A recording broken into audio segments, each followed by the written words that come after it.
She knew nothing about sign language, but when she found out her son was deaf, she understood that silence would become her new language. While the world said, "He'll never be like the others," she responded with her hands, her eyes, and her heart. This is the story of a brave mother who learned a new language to make sure her son would never be ignored. And without meaning to, she ended up teaching the world to listen with more than just ears.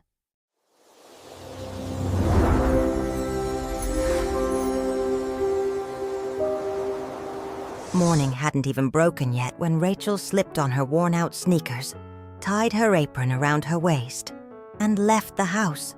The cold Cincinnati air swept through the nearly deserted streets as she walked toward the restaurant where she'd been working since she was 19. It had been 6 years of the same routine. Now she was 25, and a mother. His name was Eli, a beautiful baby with dark brown eyes, curious and calm. So different from the rush of the world. Rachel had raised him on her own since his very first cry. His father, a teenage boyfriend, had vanished along with the promises he made the day she found out she was pregnant. But she no longer grieved. From the first ultrasound, she knew she would care for that baby with every fiber of her being. And that's exactly what she did. At first, everything seemed normal. Eli nursed well, slept well, cried like any other baby. But as time went on, something felt off. He didn't turn his head when he heard sounds. He didn't react to the door slamming or to the sound of his favorite musical toy. Deep down, Rachel knew. A mother always knows. But the heart of a brave mother, even when fear tightens its grip, prefers to wait for confirmation before panicking. It was during a routine checkup at 8 months that everything turned upside down. The pediatrician, an experienced woman with kind eyes, was observing Eli carefully as he played on his mother's lap. Rachel had shared her concerns, trying not to sound alarmed. The doctor ordered some tests. Within days, the results hit like a heavy blow. Eli had profound bilateral sensorineural hearing loss. In simple terms, he couldn't hear anything. Not his mother's voice, not the sound of rain, not the lullabies Rachel sang every night, hoping to soothe the tiny heart that had never actually heard the melody. Rachel sat in the car after the diagnosis, holding Eli tightly against her chest. Her tears fell silently, and she stared at the rearview mirror without seeing anything. 1,000 thoughts raced through her mind, crashing into each other. How would he learn? How would he communicate? How could she explain the world to him when the world now felt unbearably silent? That night, at home, rocking Eli in the darkness of the bedroom, Rachel whispered softly, "Mommy's here, Mommy's here," even knowing he couldn't hear, but he felt her. And that was all she had at that moment. From that point on, everything changed. Rachel dove into research. She searched for doctors, speech therapists, support groups, online forums, anything that might give her answers. And that's how she discovered ASL, American Sign Language. At first, it felt distant, complicated, almost impossible. The tutorial videos she found online were confusing. The technical explanations gave her headaches. But every time she looked at Eli playing on the living room floor, his little fingers moving as if drawing in the air, something inside her said, "You have to do this for him." That's when Rachel made a radical decision. She would learn ASL, even while working double shifts at the restaurant, even exhausted, even without support. Her mother, Eli's grandmother, didn't understand. "Rachel, why all this?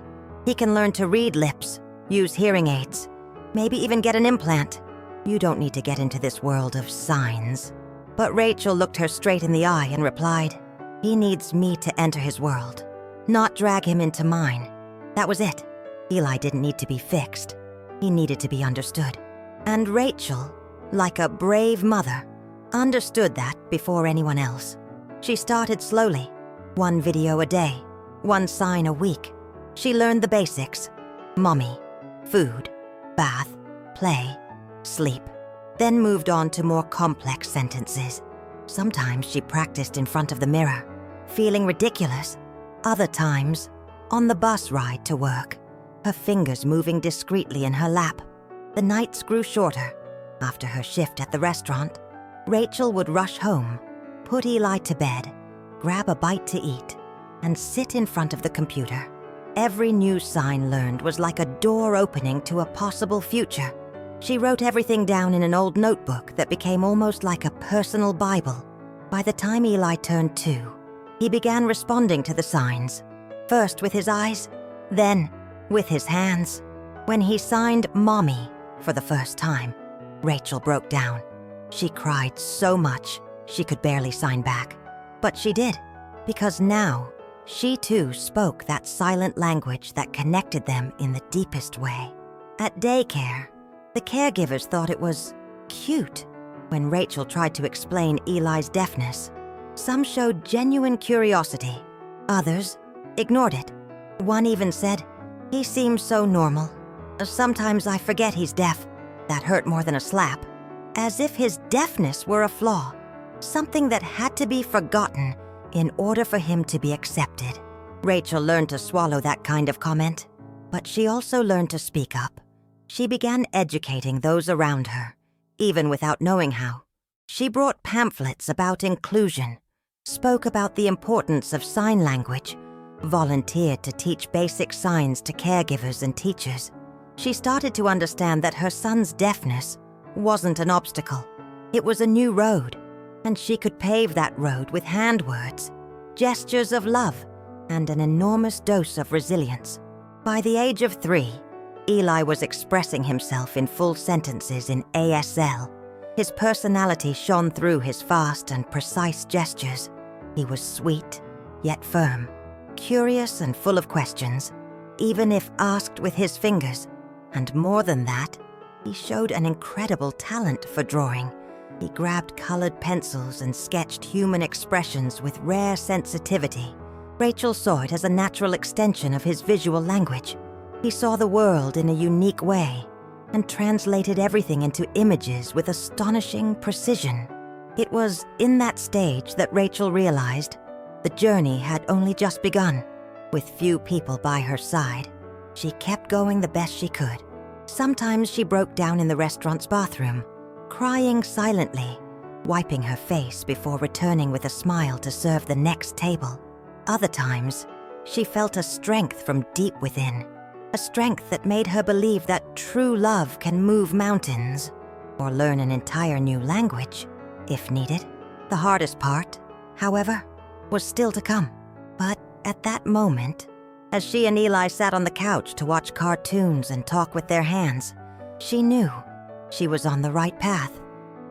Rachel thought that learning to communicate with Eli would be the most challenging part of the journey, but soon realized the world around them could be far crueler than silence. As Eli grew and became more fluent in ASL, Rachel felt confident he'd have a bright future, but that confidence began to crumble when it was time to enroll him in the city's public preschool. She walked into the school office carrying a folder full of medical documents, audiology reports, the speech therapist's notes, and even a notebook with photos of Eli signing. She wanted to show that he was just like any other child. He only needed to be understood. The receptionist flipped through the papers impatiently and said, "Well, we have teachers with some idea of sign language, but a full-time interpreter. We don't have the budget for that." Rachel tried to argue. "But he needs an interpreter to follow lessons, interact with his classmates, be part of everything." "Unfortunately, that's not how things work around here," the woman replied, with an automatic sigh. "You might want to try the special schools." It hit like a knife to the chest. Rachel walked out of there with her eyes burning. She didn't want to segregate her son. Eli didn't need a special school. He needed inclusion. But to the system, that still seemed like a luxury. Determined not to accept that no, Rachel wrote letters, made phone calls, joined mothers' forums, and spoke with volunteer attorneys. She attended school meetings, and at each one, she heard the same excuse, in different forms. Lack of funds. She heard it so often she began to think it was the official name for neglect. Still, she didn't back down. She organized a petition with other families. She held a small, peaceful protest in front of the Board of Education, holding a handmade sign that read, "The right to see the world through the eyes." One photo went viral on local social media. Rachel's determined face, holding Eli's tiny hand, shared with the caption, "A brave mother who just wants her son to study with dignity." The attention gave the school board the push it needed. Within weeks, they managed to hire an ASL interpreter for Eli. Rachel didn't know if it was a true victory or just a temporary step forward, but it felt like winning a war. Still, more battles were ahead. In the first month of school, Eli came home frustrated. He signed things Rachel was still learning to interpret, but his eyes said more than any gesture. He felt excluded. Rachel found out that, despite the interpreter's presence, the other kids avoided him. Some were afraid of saying something wrong to him. Others mocked him, imitating the signs he used. Kids being kids, sure, but it didn't make it any less cruel. One night, as Rachel washed the dishes and Eli sat drawing at the table, he stopped, signed sad, and pointed to his chest. Rachel knelt beside him and asked, using the signs she knew, "School?" He nodded. Then he drew a boy with his back turned, arms crossed, and a tear on his face. Rachel held that paper like it was a piece of her son's heart handed to her. The next day, she went to the school to speak with the coordinator. She asked them to create integration activities, ASL games, workshops with parents. The response was procedural, almost cold. "We're evaluating possibilities." Rachel realized she'd have to teach the world how to love what was different, starting with her son's own classroom. So on weekends, she began recording short videos on her phone, teaching basic signs for children. She posted them in the school group chat. Slowly, parents started getting interested. Mothers approached her in the parking lot. "Rachel, my son asked me how to say friendship in sign language. Is that in one of your videos?"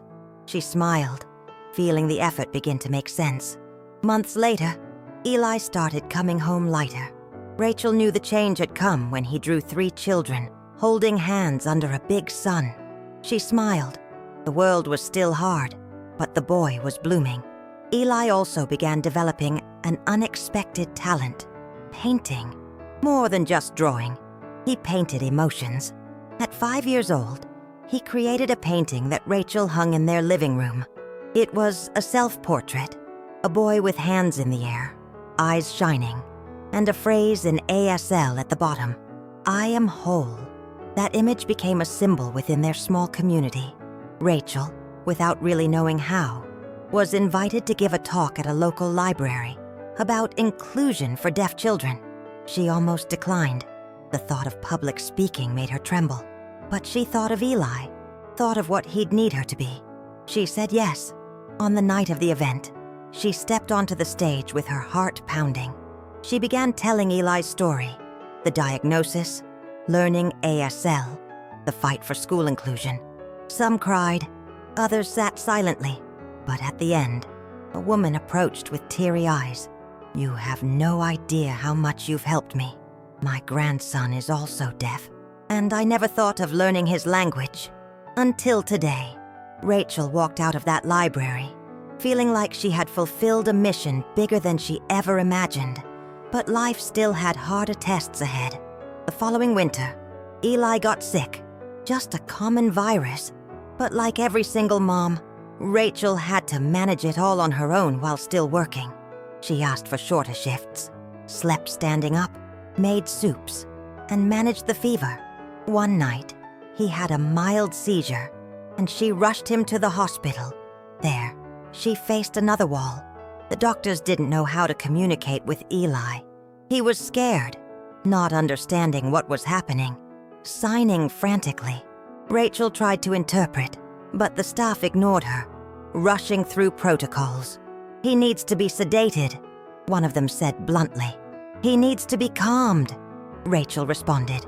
her voice breaking, making the sign for scared to her son. It was only when she stood her ground that a nurse brought out a tablet with an ASL translation app, a small gesture, but one that could have made all the difference if used from the start. Rachel realized the problem wasn't just lack of infrastructure, it was a lack of empathy. In the following days, as Eli recovered, she began planning something bigger, a project, a free online course to teach basic ASL to healthcare workers, teachers, and parents, a way to give back to the world what she had learned through so much pain. She created a YouTube channel, recorded simple videos on her phone, with Eli beside her, smiling and showing the signs. They had fun doing it together. Before long, the videos started spreading in parenting and education groups. She gained followers. Comments like, "I'm a nurse and never knew how to talk to a deaf child. Thank you. My son loved learning the sign for play. We're practicing together." Rachel, the waitress who used to cry alone in the restaurant bathroom, was now a quiet role model for dozens of other brave mothers. Every day she faced the world with more clarity. She knew the challenges weren't over, but she also knew that when a mother refuses to let her child be invisible, she begins to change the world, even if it's with her hands. And in Rachel's case, it truly was with her hands, with her fingers, with her soul. Time, as silent as the conversations between Rachel and Eli, kept moving forward. Before she knew it, the little boy who once made hesitant gestures in her lap was now 7 years old, expressing complex thoughts with his hands, his eyes, and most of all, with his soul. Eli was a young artist. He would spend hours with paintbrushes and colors, immersed in worlds only he seemed to see. Rachel noticed something special in his work. Not just technical talent, but an astonishing emotional sensitivity. He painted feelings. He painted silence. He painted what sound could never reach. One rainy October afternoon, Rachel came home from a long restaurant shift and found Eli at the table, focused on a new painting. The canvas showed 2 figures holding hands, a woman with a tired but smiling face and a boy with shining eyes. Behind them, a colorful background made of signs. It was them. And next to the painting, a phrase in ASL translated into English by Rachel. "She heard my silence before any words." Rachel felt her chest burn. She sat beside him, hugged him tightly, and in that moment, knew that every sacrifice, every struggle, every hidden tear and double shift had been worth it. But something even greater was coming. At school, a national art project was announced, a contest for children with disabilities. Each participant could submit a piece that expressed how they saw the world. The school encouraged students to join, and the coordinator, who, years before, had ignored so many of Rachel's requests, was now a passionate supporter of Eli's talent. "He has something special," she said during a meeting, "a way of touching people that goes beyond words." Rachel helped Eli choose one of his favorite canvases, a boy surrounded by books and drawings, where every word emerged as gestures from his hands, a clear metaphor, visual language as a bridge to knowledge. They submitted the painting with low expectations. After all, it was a national contest. But weeks later, a letter arrived in the mail with an official seal. Rachel opened it with trembling hands. "We are pleased to inform you that Eli Dawson has been selected as a finalist for the Voices of Silence Award. His artwork will be exhibited at the National Gallery in Washington and featured in a special nationally televised ceremony." Rachel let the letter fall into her lap. She cried right there on the couch, Eli standing beside her, not fully understanding, but she hugged him, signed, proud, and he smiled, wide and shy, as if he understood the magnitude of what he had just achieved, even without hearing a single word of celebration. The following week, preparations began. The school organized a small fundraiser to help cover travel costs, A local newspaper ran a story about Rachel and Eli, from diagnosis to the fight for inclusion, all the way to the recognition of Eli's gift. The headline read, "Brave mother who learned her son's language changes an entire community." The article went viral. Rachel received messages from all over the country, from mothers, fathers, educators, deaf youth, and people who had never even considered the importance of accessibility. And then something even more unexpected happened. An American university, specializing in inclusion and bilingual education for the deaf, contacted her, offering Eli a full scholarship for the future. Rachel couldn't process it all. She just looked at her son, sleeping peacefully with his blanket pulled up to his chin, and whispered, "Your voice is more powerful than any sound, my love." The trip to Washington felt like a dream. Rachel wore her best clothes, fixed Eli's hair, and together they flew for the first time. When they arrived at the gallery, Rachel was speechless as she saw her son's painting hanging beside other moving works. Next to it, a small placard with a brief description she had helped write. Eli is 7 years old, deaf since birth, and found a way to translate the world through art and sign language. His mother learned ASL to communicate with him. Together, they created a new form of love. During the ceremony, one of the judges, a renowned deaf visual artist, gave a speech in ASL. The interpreter translated for the audience. What Eli has done with this painting is more than art. It is presence. It is affirmation. It is resistance. He didn't just paint. He declared to the world that he is here. And thanks to a mother who refused to let him be invisible, he was seen. Rachel squeezed Eli's hand tightly. He looked at her and smiled. They both knew they were living one of those moments that would stay with them forever. In the end, Eli didn't take first place, but the placement no longer mattered. His name, his story, his image were there, recorded, exhibited to the world. And most importantly, he was understood. Back in Cincinnati, Rachel was warmly welcomed by neighbors and co-workers. The restaurant where she had worked for years put up a small tribute on the wall, a photo of her and Eli with the phrase, "Here works a mother who listens with her heart." The videos she continued to record kept growing in reach. She began receiving invitations to events, school talks, university panels, always with a simple, human, and honest approach. She never introduced herself as a specialist, just as a mother, a brave mother who, without knowing how, learned an entire language so her child would never be silenced by the world. Eli, in turn, grew more confident. He made friends, participated in school performances, always with the interpreter beside him, and began to dream big. One night, while Rachel was putting him to bed, he signed quickly, gestures she didn't yet fully know.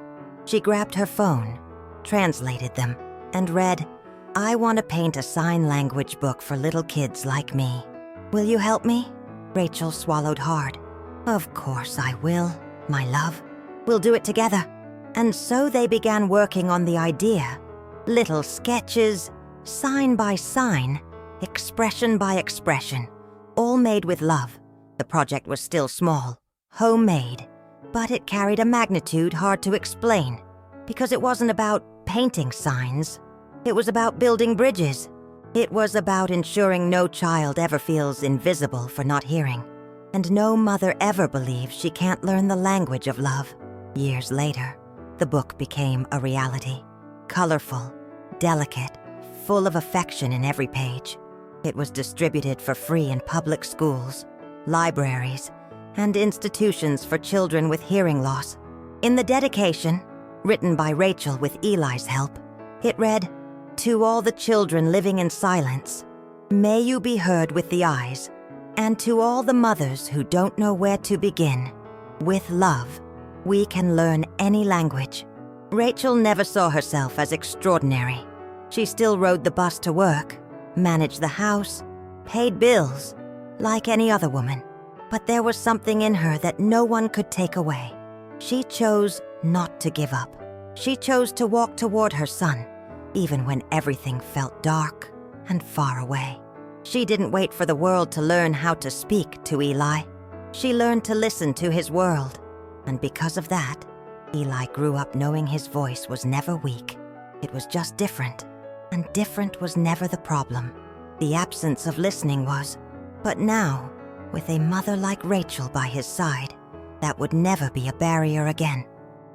If this story touched your heart, imagine how many other mothers are out there fighting in silence for their children every single day. Rachel is not an exception. She's an example. If you believe in the strength of a brave mother, if you believe love can break any barrier, leave a like, subscribe to the channel, and share this story with someone who needs to hear or feel this message. Here, every story is a hug, and you're part of it.